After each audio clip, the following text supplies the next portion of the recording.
So if you remember this, then you might remember some of the old movies such as Da Vinci Demons, I believe, or you can remember something like the English movies such as famous as Angels and Demons. So you might be wondering what this is. In the previous days, mostly famous by Leonardo da Vinci, who actually went ahead and created, I can say, the first ciphertext. He was the first one to go ahead and pass different messages secretly during the Florence Wars and a lot of other stuff. So you might be wondering that how this exactly would come in help. So in the previous days, there was not much thing like if you go some password or something. He used to go ahead and create different types of cipher, and there were different type of liquids inside a specific. Let's say, as you can see, this is printer, but there is another thing in which the paper was written something like this, and you will need to go ahead and decipher all the keys in a proper way. If you are not able to do that, then there would be a liquid over here which would directly go ahead and surpass to the actual paper in which the note was written, and the note would straight away burn, or there won't be anything left of it inside. It can be acid, or it can be any phosphoric acid or something like that. So it will straight away go ahead and get burned, and you won't even know what was the message exactly. So you need to know the password, else the message would completely destroy itself, and you cannot even go ahead and force open it from either end, because again it is protected. So any kind of tampering with that, and it will still straight away go ahead and again throw away the liquid on the paper in which the message was written. Even the paper was a specific type of paper in which you cannot actually go ahead and write any random thing. So that's how ciphering was done in the previous days. So the most ancient and the basic problem of cryptography is secure communication over an insecure channel. Let's say, for example, party A wants to send, let's say, party A wants to send a secret message to party B over a communication line which may be tapped by an, let's say, party C or an adversary.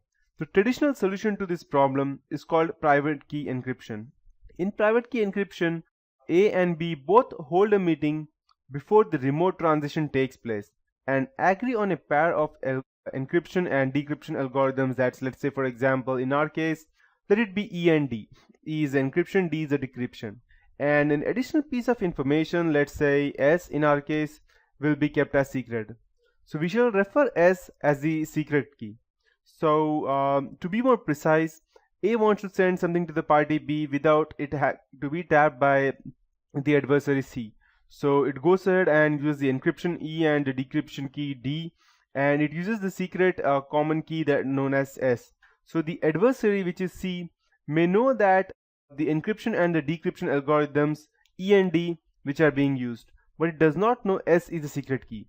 So after the initial meeting, when A wants to send B a clear text or a plain text message over the insecure communication line, A will encrypt a specific clear text by computing the cipher. Let's say, for example, C equals to E into SM, and it will send it to B.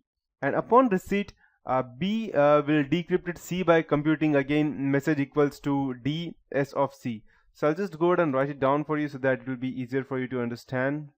So A will go ahead and compute the ciphertext by typing C, not exactly C. I'll just go ahead and let's say for example, C M is our message, and E is our encryption key, and S is our secret. So let's I will take X as the ciphertext. So I'll text X equals to E of S comma M. So this will be the ciphertext that he will be sending, and the decryption key that B would be receiving would be something like M equals to D of S comma X. So the line tapper or the adversary who does not know X should not be able to compute the M from X. If he is able to, then this would be of no use. It will be total waste.